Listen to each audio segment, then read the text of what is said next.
أشهد أن لا إله إلا الله وحده لا شريك له وأشهد أن محمدا عبده ورسوله أما بعد فأعوذ بالله من الشيطان الرجيم بسم الله الرحمن الرحيم الحمد لله رب العالمين الرحمن الرحيم مالك يوم الدين إياك نعبد وإياك نستعين اهدنا الصراط المستقيم صراط الذين أنعمت عليهم غير المغضوب عليهم ولا الضالين. В предыдущих проповедях речь шла о военных походах посланника Аллаха, мир ему и благословение Аллаха, и его поведении в этих походах. В этом контексте подробно рассказывалось о походе на Табук. Вот дальнейшие подробности.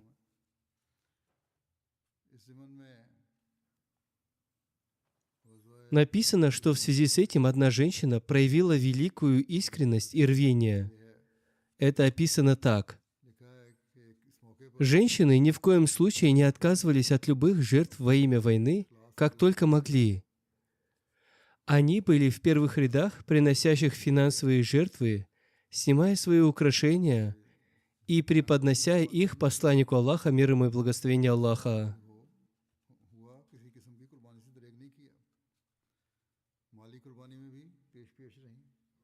В исторических книгах сохранился еще один случай подобного духа самопожертвования. Упоминая об этом, Хазрат обетованный реформатор, да будет доволен им Аллах, сказал: «Поскольку войску предстояло отправиться в сторону Сирии, и картина сражения при Муте все еще стояла перед глазами мусульман, забота о защите жизни посланника Аллаха, мир ему и благословение Аллаха, была для каждого мусульманина важнее всех других соображений. Даже женщины чувствовали эту опасность и призывали своих мужей и сыновей идти на войну. Меру этой искренности и этого рвения можно оценить по следующему случаю. Один сподвижник, который уехал по делам, вернулся в то время, когда посланник Аллаха, мир ему и благословение Аллаха, уже выступил из Медины с войском. После долгой разлуки он вошел в свой дом с мыслью, что увидит свою жену и обрадуется. Он увидел свою жену, сидящей во дворе, и с любовью двинулся вперед, чтобы обнять ее. Но когда он приблизился к жене, она обеими руками оттолкнула его и отдалила его от себя. Сподвижник с удивлением посмотрел на лицо жены и спросил: «Почему такой прием после столь долгой разлуки?» Жена ответила: «Тебе не стыдно? Посланник Аллаха, мир ему и благословение Аллаха, идет в опасное место, а ты осмеливаешься проявлять нежность к жене. Сначала иди и исполни свой долг, а уж потом будет видно». Тот сподвижник немедленно вышел из дома, оседлал своего верблюда и догнал посланника Аллаха, мир ему и благословение Аллаха, через 3 перехода. Этот случай также был упомянут Хазратом обетованным реформатором, да будет доволен им Аллах, в другом месте. Первое упоминание есть в введении и толковании Священного Корана, Дебача Тафсируль Куран, а второе в его речи на собрании молодежной организации Ахмадийской мусульманской общины Худамуль Ахмадия.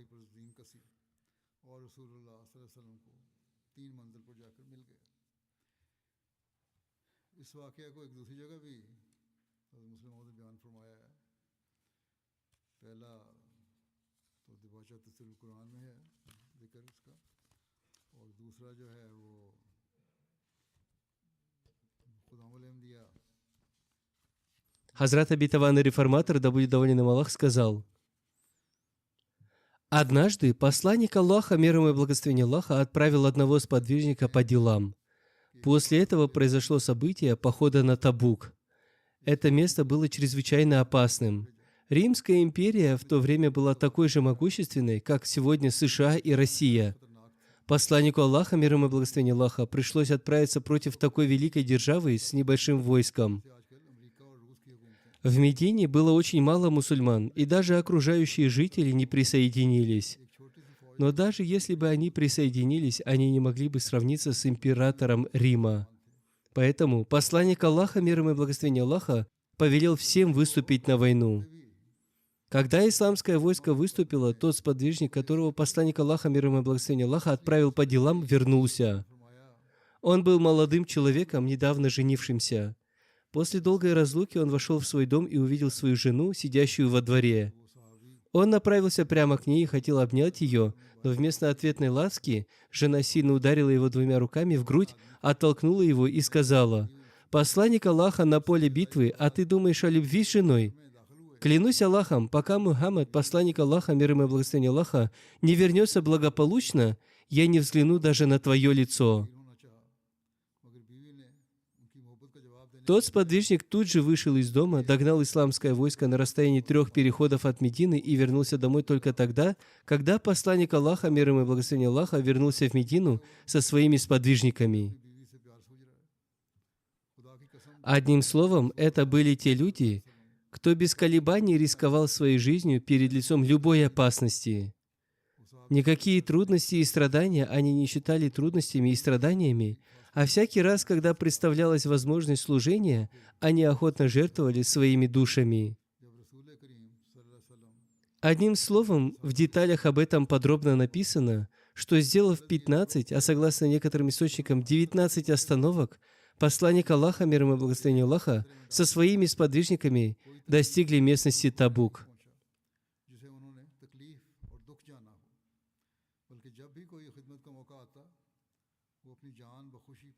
Подробного отдельного описания всех мест остановок в этом походе на Табук не найдено, однако позднее на этих местах были построены мечети, и они были названы в честь этих местностей. Таким образом, историки привели подробности, что, вероятно, именно в этих местах останавливался посланник Аллаха, мир ему и благословение Аллаха. Названия этих мест также упоминаются в книгах, и их количество указывается от 15 до 22.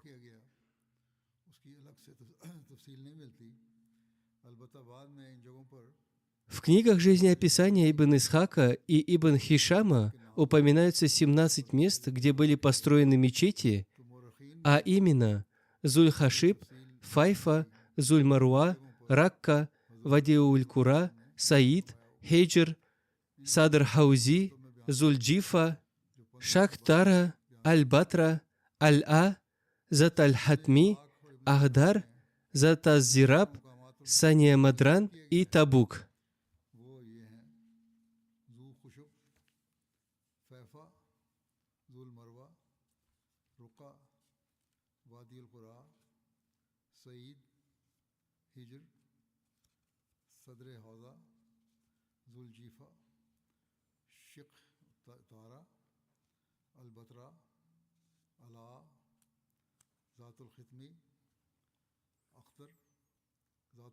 В одном из повествований Хазрат Угба бин Амир повествует: «Мы выступили в поход на Табук вместе с посланником Аллаха, мир ему и благословение Аллаха, и однажды ночью посланник Аллаха, мир ему и благословение Аллаха, уснул. Путь был долгим, все устали, и он проснулся, когда солнце поднялось на высоту копья. Он сказал: «О, Билял, разве я не велел тебе дожидаться для нас рассвета, бодрствовать и разбудить нас?» Хазрат Билял ответил: «О, посланник Аллаха, тот же сон, что одолел вас, одолел и меня. Меня тоже охватила дремота». Повествующий сообщает: посланник Аллаха, мир ему и благословение Аллаха, приказал войску выступать и, пройдя некоторое расстояние, спешился, совершил молитву, суннат, помолился сам и велел сподвижникам совершить молитву.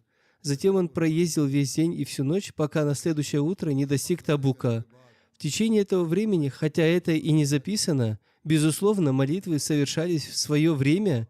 Для этого, должно быть, делались остановки.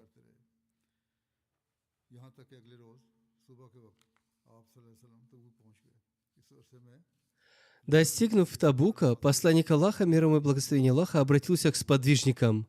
Он воздал хвалу Аллаху, а затем сказал: «О люди! Самая правдивая речь – книга Аллаха, самая прочная опора – слово богобоязненности. Лучшая религия – религия Ибрагима, мир ему. Лучшая сунна – сунна Мухаммада, мир ему и благословение Аллаха.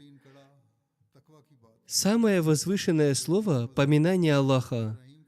Лучшее повествование – это Коран. Лучшие дела – те, что совершены с твердой решимостью. Худшие дела – нововведения, беда. Лучшее руководство – руководство пророков. Самая благодарная смерть – смерть мученика. Самая большая слепота после руководства – заблуждение. Лучшие деяния – те, что приносят пользу. Лучшее руководство – то, которому следуют. Лучшая слепота – слепота сердца, когда не понимают слов Аллаха, а не слепота глаз. Затем посланник Аллаха, мир ему и благословение Аллаха, сказал: «Рука дающего лучше руки берущего. Тот, у кого мало, но который довольствуется этим, лучше того, у кого много, но кто обеспечен. Худшее оправдание – то, что будет принесено в момент смерти. Худшее сожаление будет в день воскресения». Некоторые люди приходят на пятничную молитву очень поздно, а есть и такие, кто пропускают поминание Аллаха. Один из величайших грехов – лживый язык. Лучшее богатство – богатство сердца. Таким образом, ему не было по нраву, чтобы люди пропускали молитвы и приходили поздно. Он сказал, что это очень плохо. Далее посланник Аллаха, мир ему и благословение Аллаха, сказал: «Один из великих грехов – лживый язык. Лучшее богатство – богатство сердца. Лучшие припасы для пути – богобоязненность. Вершина мудрости – страх перед Аллахом. Лучшие слова – те, что вселяют уверенность в сердца. Сомнение – часть неверия. Громкое причитание – деяние времен невежества. Предательство – огонь ада. Плохие стихи – от дьявола. Женщины – сети дьявола. Молодость – часть безумия. Худший заработок – ростовщичество. Худшая пища – имущество сироты. Счастлив тот, кто принимает наставления от других. Несчастен тот, кто был несчастен еще в утробе матери. Каждый из вас направляется к месту в 4 локтя, то есть могиле. В конце концов, вам предстоит умереть и лечь в могилу. Исход дела зависит от последней жизни. Результат дела зависит от его завершения. Худшие повествующие – лжецы. То, что грядет, судный день, близко. Оскорбление верующего – нечестие. Война против верующего – неверие. Сплетни о верующем – ослушание Аллаха. Его имущество священно, как и его кровь. Тот, кто поклянется именем Аллаха ложно, опровергнет его. Тот, кто попросит у него прощения, будет им прощен. Тот, кто просит своего брата, будет прощен Аллахом. Тот, кто поглотит свой гнев, будет вознагражден Аллахом. Тот, кто будет терпелив в несчастье, Аллах даст ему замену. Тот, кто ищет славы, Аллах даст ему ее. Тот, кто будет терпелив, Аллах даст ему двойную награду. А тот, кто ослушается Аллаха, того Аллах накажет.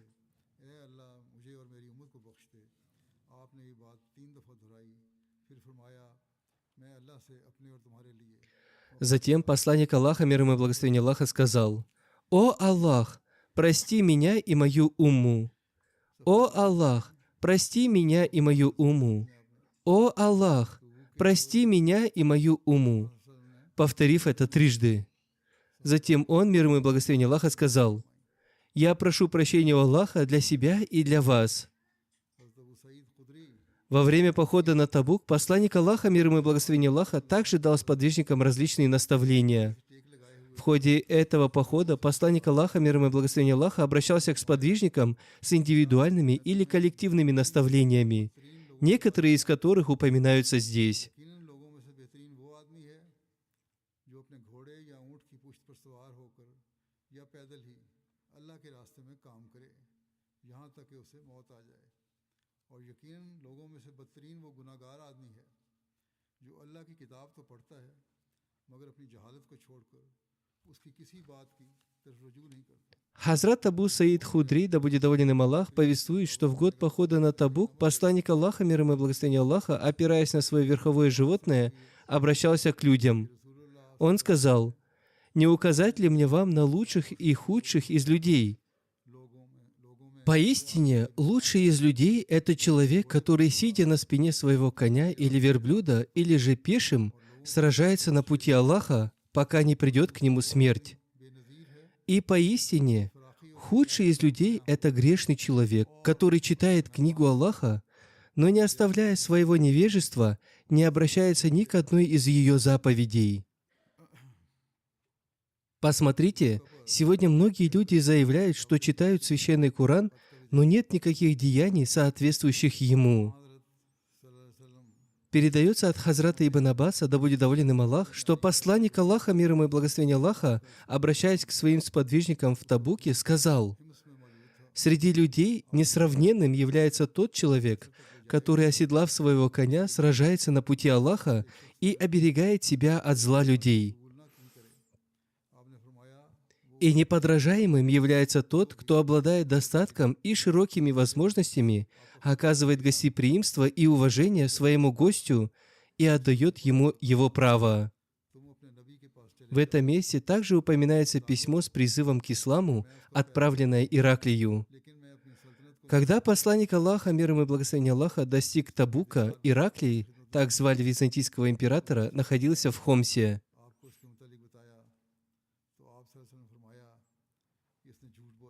Посланник Аллаха, мир ему и благословение Аллаха, сказал: «Рай уготован тому, кто доставит мое послание кесарю». Один человек спросил: «Даже если он не примет его?» Посланник Аллаха, мир ему и благословение Аллаха, ответил: «Да, даже если он не примет его. В любом случае отнесите его». Итак, тот человек отправился с письмом, вручил его Ираклию, тот прочитал его и сказал: «Вернись к своему посланнику Аллаха и передай ему, что я стал его последователем, но я не хочу отказываться от своего царства». Он также послал несколько динаров в дар посланнику Аллаха, мир ему и благословение Аллаха. Когда этот человек вернулся и сообщил ему ответ кесаря, посланник Аллаха, мир ему и благословение Аллаха, сказал: «Он солгал, он не сказал правды». Затем он раздал все эти динары среди людей. Это письмо Ираклию доставил Хазрат Дахия, да будет доволен им Аллах. Оно отличается от того послания, которое посланник Аллаха, мир ему и благословение Аллаха, отправил с Хазратом Дахи в конце 6-го года хиджры, и которое достигло Ираклия в месяце Мухаррам в 7-м году по хиджре.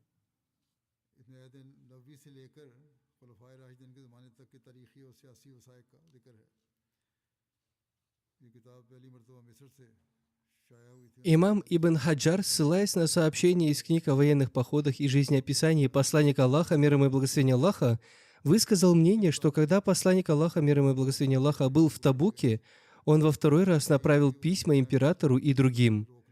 Его точку зрения подтверждают и эти письма, которые были опубликованы в виде книги в 1941 году.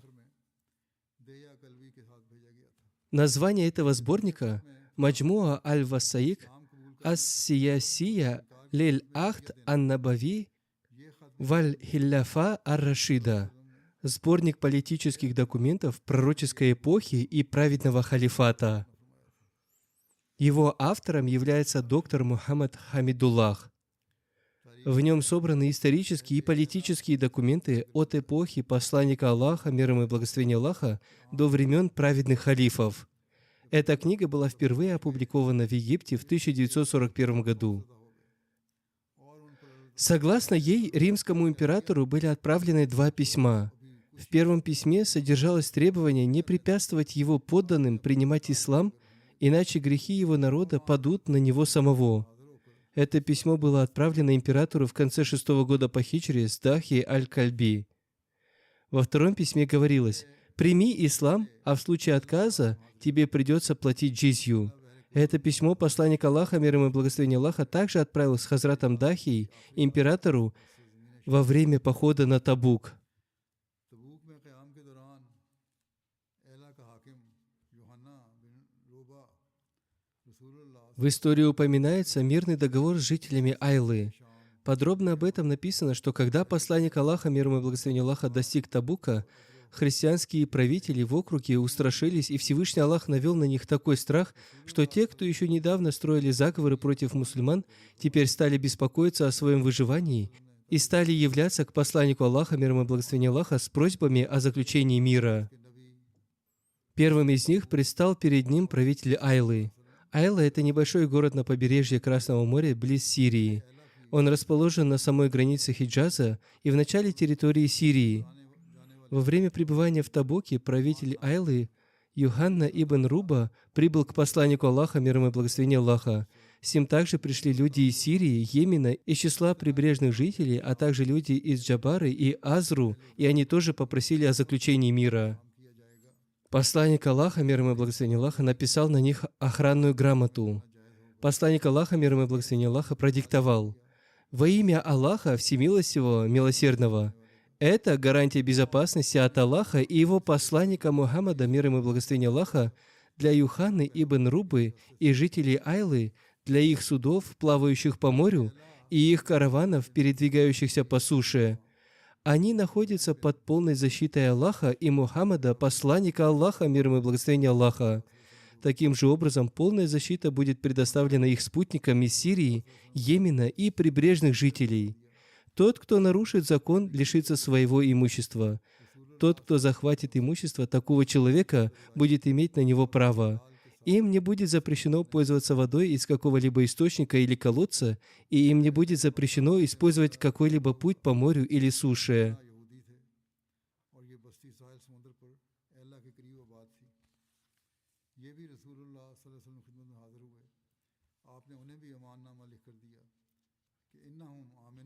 Эта охранная грамота для жителей Айлы, Юханы и Рубы была записана Хазратом Джахимом ибн Саттом и Хазратом Шарахилем ибн Хасной по повелению посланника Аллаха, мир ему и благословение Аллаха. Юхана подарил посланнику Аллаха, мир ему и благословение Аллаха, белого мула и преподнес ему одежду. Посланник Аллаха, мир ему и благословение Аллаха, надел эту йеменскую одежду и велел Хазрату Белялу обеспечить ему жилье. Затем был заключен мирный договор с жителями Магны. Жители Магны были иудеями, и их поселение располагалось на морском побережье Айлы. Они также явились к посланнику Аллаха, мир ему и благословение Аллаха, и он написал им охранную грамоту. Эти люди находятся под защитой Аллаха и Мухаммада, мир ему и благословение Аллаха. В качестве джизьи с них взимается 4-я часть их пряжи и тканей и 4-я часть их фруктов. Подобным же образом упоминается охранная грамота для жителей Джарбы и Азруха. Джарба и Азрух — это 2 города в области Балка в Сирии, которые находились совсем близко друг от друга. Между ними было расстояние всего в 3 дня пути, а согласно одному мнению, даже менее 1 мили. Посланник Аллаха, мир ему и благословение Аллаха, также даровал жителям Джарбы и Азруха охранную грамоту. Это послание Мухаммада, посланника Аллаха, к жителям Джарбы и Азруха.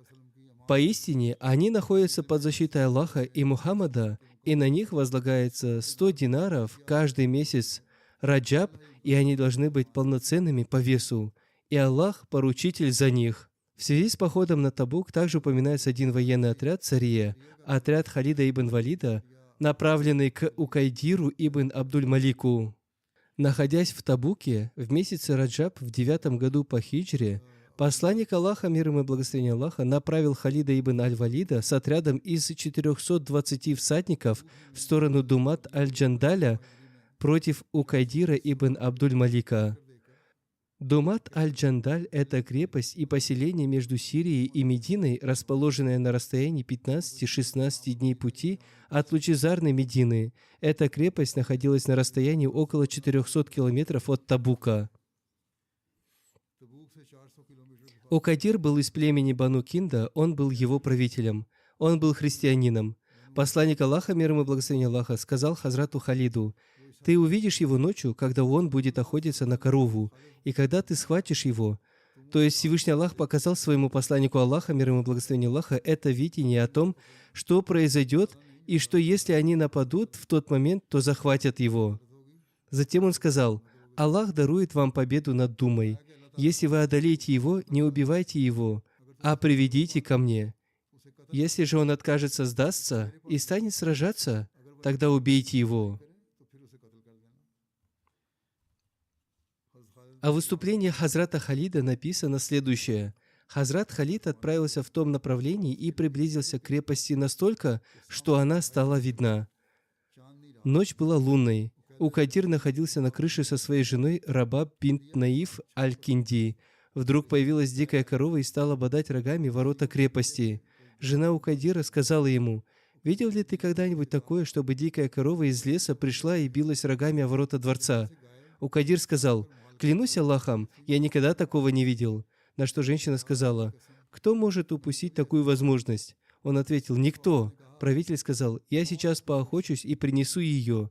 Затем он спустился, велел оседлать лошадей, и вместе с ним села верхом группа его домочадцев, среди которых был и его брат по имени Хасан. Они сели на коней и пустились в погоню за той коровой. Охотники бесстрашно последовали за добычей, как вдруг перед ними неожиданно появился конный отряд Хазрата Халида, и они захватили их в плен. Укадира взяли в плен, но Хасан отказался сдаваться и оказал сопротивление, вступив в бой. За это он был убит. На Хасане была парчевая накидка, тибач, толстая шелковая ткань, расшитая золотыми нитями. Халид ибн аль-Валид отправил эту накидку в дар посланнику Аллаха, мир ему и благословение Аллаха, а затем сам отправился в путь, везя с собой Укадира. В подробностях этого события далее написано, что когда Укадир был взят в плен, а его брат Хасан убит, Хазрат Халид сказал Укадиру: «Не предоставит ли мне тебе безопасность при условии, что ты будешь представлен посланнику Аллаха, мир ему и благословение Аллаха, и поможешь мне одержать победу над Думат аль-Джандаль?» Укадир согласился, и Хазрат Халид двинулся вместе с ним, пока они не приблизились к крепости. Укадир крикнул своим домочадцам, чтобы они открыли ворота, но когда они собрались это сделать, его брат Маадат отказался. Укадир сказал Хазрату Халиду: «Ты понял, что они не открывают ворота, потому что увидели те оковы, которые ты надел на меня? Отпусти меня, я заклинаю тебя Аллахом и доверием, что я открою тебе ворота крепости, при условии, что ты заключишь от моего имени мир с моей семьей».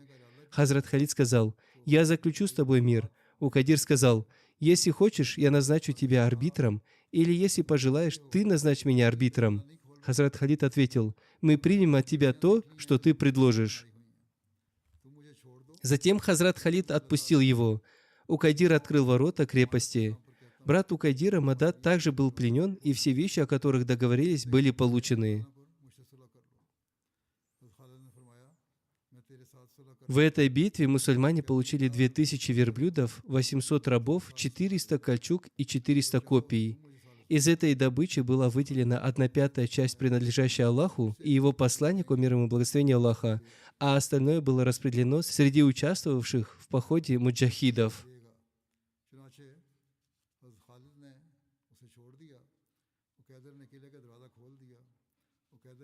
Упоминается и о том, как Укадир и его брат предстали перед посланником Аллаха, мир ему и благословение Аллаха. Хазрат Джабир сообщает: «Когда Хазрат Халид привел Укадира, я увидел его. На нем был золотой крест и шелковая одежда. Когда он увидел посланника Аллаха, мир ему и благословение Аллаха, то пал ниц перед ним. Посланник Аллаха дважды сказал: «Нет, нет, не делай этого». Он преподнес ему несколько подарков, среди которых были дорогая ткань и мул. С ним заключили мир при условии выплаты джизьи. Согласно Ибн аль-Асиру, сумма его джизьи составляла 300 динаров. Ему и его брату была дарована безопасность, и их освободили. Ему написали охранную грамоту с условиями, на которых был заключен мир. Текст грамоты был следующим: «Во имя Аллаха Всемилостивого, Милосердного, это послание от Мухаммада, посланника Аллаха, к Укадиру, переданное через Хазрата Халида, который принял ислам и разорвал связь с идолами. Эти предписания касаются жителей Думат аль-Джандаля и ее окрестностей. Нам принадлежат земли, непригодные для возделывания, заброшенные земли, пустоши, оружие, верблюды и крепости. Вам же принадлежат финиковые пальмы во внутренней части города, то есть те вещи, которые достанутся мусульманам, остаются им, а также земли с источниками и водой. А отдельно ваши животные не будут учитываться. Вам не будет запрещено пасти здесь ваш скот. Вы будете своевременно совершать молитву, полностью выплачивать закат. Это завет Аллаха с вами, обязательный для вас, правдивость и верность. Всевышний Аллах и каждый мусульманин свидетели этого.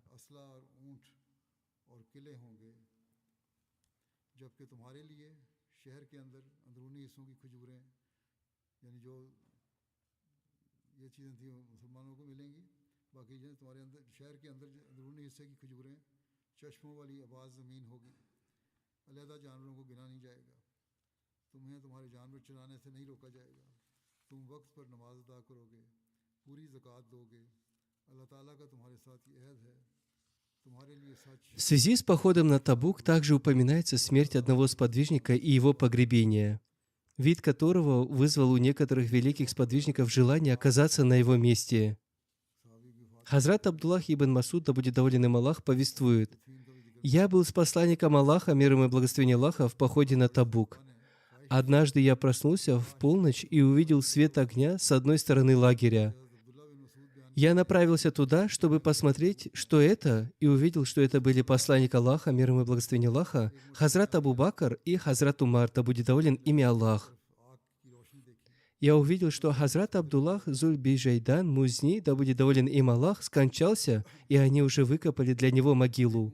Посланник Аллаха, мир ему и благословение Аллаха, был внутри могилы, а Хазрат Абу Бакр и Хазрат Умар передавали ему тело, и он говорил: «Приблизьте вашего брата ко мне». Тогда они вдвоем передали тело Абдуллаха Зуль-Биджайдана в руки посланника Аллаха, мир ему и благословение Аллаха, и он собственноручно опустил тело в могилу.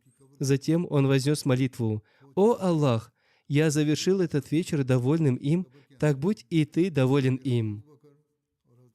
Хазрат Абдуллах ибн Масуд, да будет доволен им Аллах, сказал: «В тот момент я пожелал, чтобы тот, кого опускали в могилу, был бы мной, и я получил бы эти молитвы».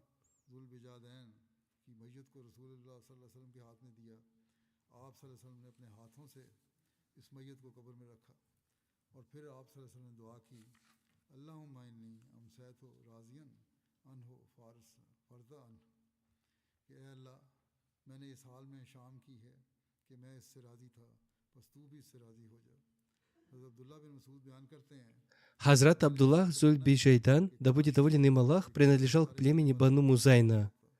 Он был еще молод, когда умер его отец, и он не получил наследства. Его дядя был богатым и взял его под опеку, так что он тоже разбогател и начал заниматься торговлей вместе с ним. После победы над Меккой он принял ислам.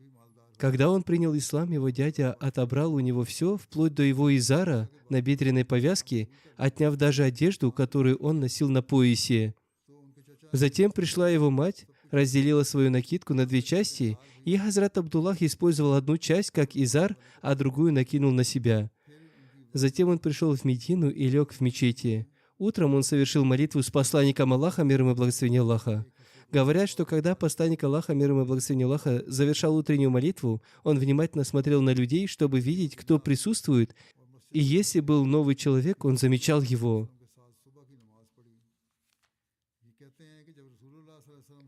Посланник Аллаха, мир ему и благословение Аллаха, посмотрел на Хазрата Абдуллаха, счел его незнакомцем и спросил: «Кто ты?» Хазрат Абдуллах назвал свою родословную. В одном повествовании упоминается, что он сказал: «Мое имя Абдуль-Узза». На это посланник Аллаха, мир ему и благословение Аллаха, сказал: «Нет, ты Абдуллах Зуль-Биджайдан, обладатель двух покрывал». Затем он сказал: «Оставайся у меня».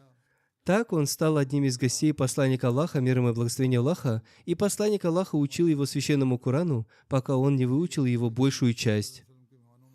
Когда посланник Аллаха, мир ему и благословение Аллаха, отправился в поход на Табук, Абдуллах спросил: «О посланник Аллаха, помолись за меня, чтобы я обрел мученическую смерть». Посланник Аллаха, мир ему и благословение Аллаха, помолился: «О Аллах, сделай его кровь запретной для неверующих». Абдуллах сказал: «О посланник Аллаха, я не это имел в виду». Посланник Аллаха, мир ему и благословение Аллаха, ответил: Если ты выйдешь на джихад на пути Аллаха, и тебя постигнет лихорадка, от которой ты умрешь, то ты шахид. И если твое верховое животное сбросит тебя, и твоя шея сломается, то ты шахид. Не беспокойся о том, каким образом приходит мученичество. И через несколько дней после прибытия в Табук он скончался от болезни. Также упоминается о погребальной молитве по Хазрату Муави ибн Муави Музни во время этого похода. Хазрат Анас ибн Малик, да будет доволен им Аллах, повествует: посланник Аллаха, мир ему и благословение Аллаха, находился в Табуке, когда к нему явился Джабрииль и сказал: «О посланник Аллаха, Муавия Музни скончался в Медине. Аллах сообщил вам через Джабрииля, чтобы вы совершили по нему погребальную молитву». Затем его погребальные носилки были чудесным образом подняты в воздух и приближены к взору посланника Аллаха, мир ему и благословение Аллаха. Он совершил погребальную молитву, и перед ним рядами стояли ангелы. Посланник Аллаха, мир ему и благословение Аллаха, спросил у Джабрииля, благодаря чему он удостоился этого. Он был принесен сюда, и мне было повелено совершать по нему молитву. Джабрииль ответил: благодаря любви к суре Аль-Ихлас. Он постоянно читал ее, вставая, садясь верхом и находясь пешим.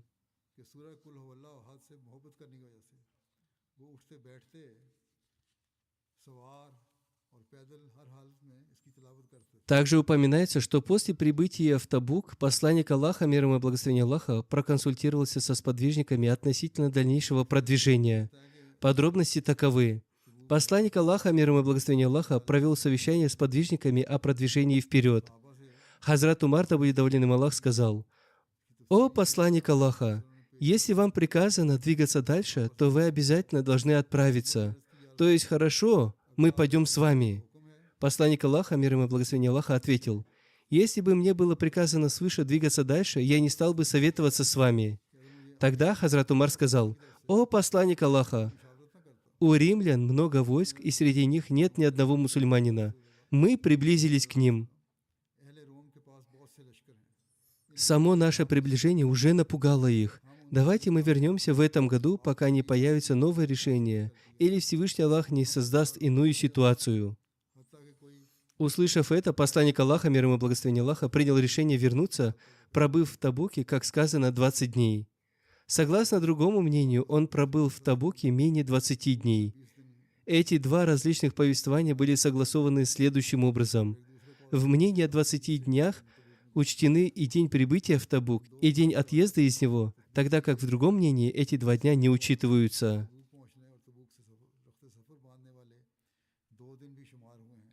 Согласно Ибн Сааду, посланник Аллаха, мир ему и благословение Аллаха, отправился в этот поход в месяц Раджаб в 9 году по хиджре и вернулся в Медину в месяц Рамадан в 9 году по хиджре.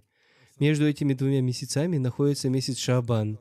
Таким образом, посланник Аллаха, мир ему и благословение Аллаха, пробыл вне Медины 2 месяца или немного больше. И Аллах знает лучшее.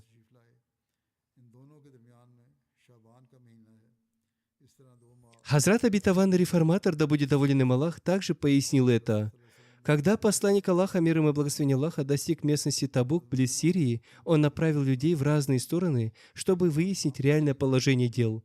Все эти посланцы единогласно сообщили, что в настоящее время никакая сирийская армия не собирается. Хазрат Умар, да будет доволен им Аллах, также сказал, что враг не идет для сражения и пока что находится в страхе, а некоторые из соседних регионов заключили мир. Так какая же тогда необходимость в войне? После этого посланник Аллаха, мир ему и благословение Аллаха, оставался там несколько дней и, заключив договоры с некоторыми окрестными племенами, вернулся без боя. Весь этот путь занял у него 2–2,5 месяца. Подробное описание его обратного пути в Медину, иншаллах, будет приведено в следующий раз. Как я уже говорил ранее о Бангладеш, пожалуйста, молитесь за них. Муллы и противники ислама Ахмадията поднимают много шума там.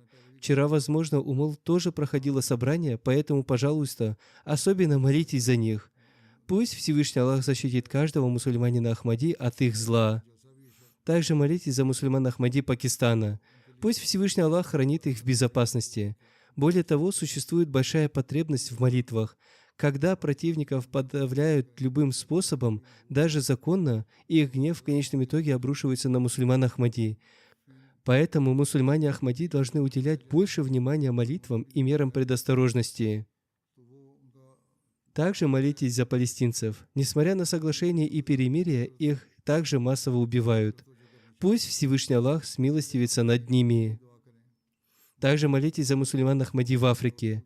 В некоторых местах правительства угнетают их, террористы совершают нападения в разных местах, иногда мусульмане Ахмади тоже страдают от этого. Пусть Всевышний Аллах установит мир и безопасность во всем мире.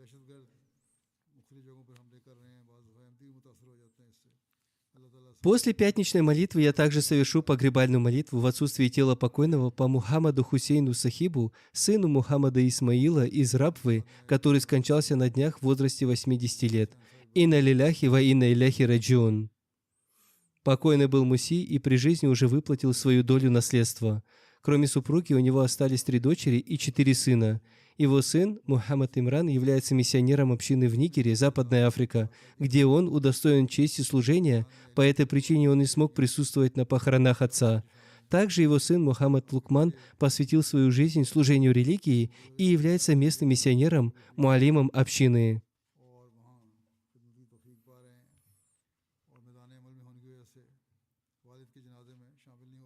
Ахмадият пришел в их семью в 1956 году посредством его деда Мухаммада Исмаила, и 2 годами позже они переехали в Рабву. Сам покойный был соблюдающим пост и молитву, регулярно читал священный Коран, совершал молитву тахаджуд, был добрым, искренним, молящимся человеком. Местный миссионер Муалим Мухсин Таиб Сахиб пишет: «Мне выпала честь служить в его районе в течение 5 лет. Одной из выдающихся черт, которые я в нем заметил, было его великое усердие в финансовых жертвах. В начале каждого Нового года он старался, чтобы его квитанция была первой для любого проекта. Иногда он даже пытался внести пожертвования еще до его объявления.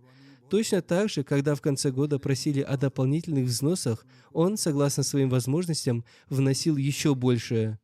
Пусть Всевышний Аллах простит и помилует его,